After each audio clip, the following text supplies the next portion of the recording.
Обвинителството подига обвинение против 34 физички и 3 правни лица во врска со трагедијата во Кочани, потврди денеска на пресконференција јавниот обвинител на Република Македонија, Љупчо Коцевски.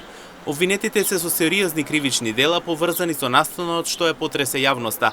Обвинителството ги гони лицата, за како што беше наведено тешки кривични дела меѓу кои несовесно работење, пропуштање на мерките за безбедност, како и други дела поврзани со загрозувањето на животот и здравјето на граѓаните.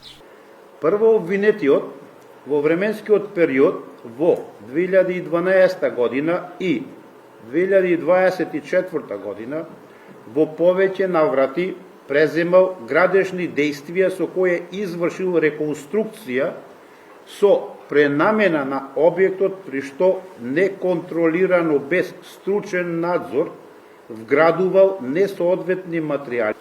Обвинет е и братот на прво обвинетиот како одговорно лице за продажба на влезници и контролирање на бројот на посетители и нивната возраст, бидејќи континуирано во договор со својот брат не постапувал според прописите и техничките правила за заштита согласно член 12 став 5 од Правилникот за минимално технички услови за вршење на угостителска дејност.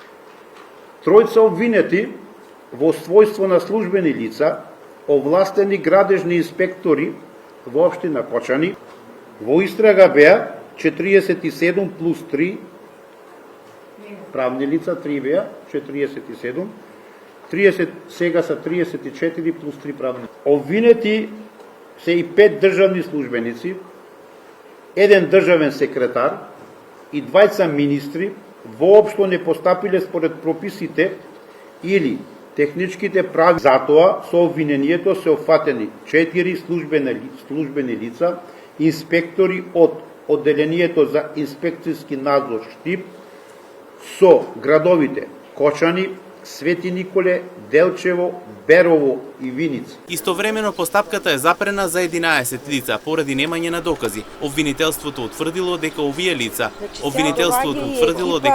лица не постојат доволни елементи за кривична одговорност. На другите осомничени што се водеше истрага, постапката ќе запре, меѓутоа поради немање во моментов на доволно докази.